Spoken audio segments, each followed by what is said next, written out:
Bonjour à tous et bienvenue dans cette nouvelle vidéo de la chaîne KDR TV. Aujourd'hui je vais vous parler de trois outils puissants que j'utilise qui m'ont été donnés par un de mes mentors à l'époque dans la finance. Trois outils puissants pour rester motivé coûte que coûte et quoi qu'il arrive, parce qu'on me pose souvent cette question sur le blog, à savoir voilà comment rester motivé au fil des jours, puisqu'il y a des fois il peut y avoir une baisse de motivation et c'est bien normal, on ne peut pas toujours être à 100%.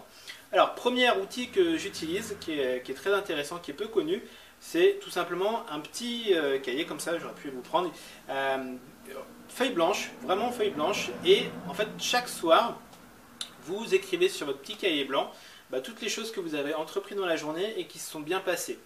Le but du jeu tout simplement c'est que quand vous avez une petite baisse de motivation, vous reprenez votre cahier et puis vous avez 20, 30, 50, 100 pages à feuilleter et à se dire ah ouais quand même j'ai réussi, j'ai entrepris, j'ai réussi tout ça.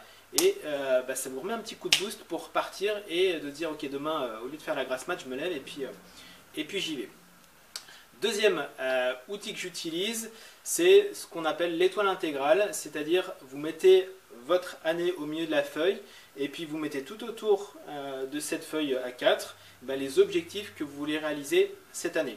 Donc ça peut être aussi bien un objectif financier, un objectif de vacances, un objectif de expérience à faire avec vos enfants ou votre femme ou votre homme, mais vraiment les objectifs que vous voulez réaliser cette année. Donc là on est en mars, vous avez encore le temps d'y réfléchir pour mettre vos objectifs pour cette année en cours. Et puis après simplement cette feuille, l'idée c'est de mettre des belles images qui soient motivantes derrière le petit texte que vous avez écrit.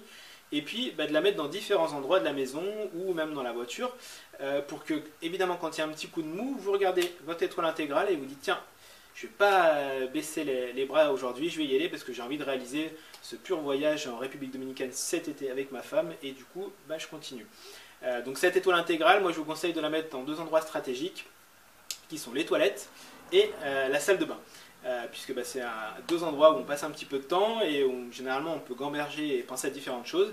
Et du coup, quand on voit cette étoile intégrale, ça remotive et du coup on peut passer à la journée et continuer à bosser pour avancer. Donc après, à voir avec madame ou monsieur comment ça se passe, mais bon, si vous lui expliquez la chose, généralement, une petite feuille A4 sur le miroir, c'est pas très grave.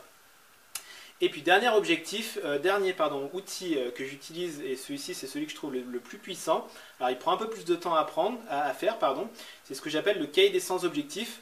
Alors j'ai eu cette idée, celle-ci c'est dans le bouquin, je vous en parlerai un jour, qui s'appelle Le succès selon Jack Canfield. Alors lui il appelle pas ça exactement comme ça, moi j'appelle ça vraiment le cahier des 100 objectifs. Je crois qu'aux États-Unis on appelle ça la bucket list ou la dream list, des choses comme ça, les choses qu'on a envie de faire. Donc l'idée simplement c'est de réfléchir à tous les objectifs, toutes les choses que vous avez envie de réaliser dans votre vie. Et donc moi j'ai mis 100 parce que si on en met 5 ou 10, généralement ça va très vite, comme l'étoile intégrale, c'est des choses que je vais faire cette année. Mais 100, je vous garantis que ça prend vraiment du temps à poser 100 choses que vous voulez faire dans votre vie. Donc je vous mettrai en lien le cahier des 100 que j'ai mis sur mon blog pour exemple. 100 choses que vous voulez réaliser dans votre vie, moi ça m'a pris au moins 3 ou 4 mois je pense à le faire, puisque les 10 ou 20 premiers, éventuellement les 30 premiers ils vont très très vite, c'est des choses que vous avez déjà en tête, et puis après ça vous demande de vous pencher sur quels sont les objectifs, quelles sont les choses que vous voudriez vraiment réaliser dans votre vie, tout simplement avant de mourir. Et donc 100 choses, je vous garantis que ça va vraiment vous faire réfléchir, et puis on pense du coup que à des choses qui sont super sympas, super positives. Du coup, ce que je vous conseille, c'est également de prendre une belle image pour visualiser plutôt qu'un texte l'objectif que vous avez en tête. Et puis tout bêtement de faire un cahier, moi j'appelais ça le cahier des 100, parce qu'il y a 100 objectifs et puis il y a une page par objectif. Et quand il y a un petit coup de mou, de se remettre à feuilleter plutôt que le cahier de la redoute, vous feuilletez votre cahier des 100, vous voyez toutes les choses que vous avez envie de faire et du coup ça vous remet un petit coup de boost pour repartir et réaliser tout ce que vous avez envie de faire. Et puis quand l'objectif il est réalisé, moi ce que je vous conseille de faire aussi, c'est sur la deuxième partie de la page, vous mettez une photo de quand l'objectif s'est réalisé. Exemple, quand j'ai sauté en parachute, j'ai mis une photo, quand j'ai fait de l'ULM, j'ai mis une photo, quand j'ai conduit ma première Ferrari, j'ai mis une photo, quand je me suis acheté ma Porsche, j'ai mis la photo de ma Porsche. Enfin, voilà, c'est différentes choses qui, quand c'est réalisé, vous êtes content, heureux, vous pouvez vraiment le visualiser dans le cahier des 100.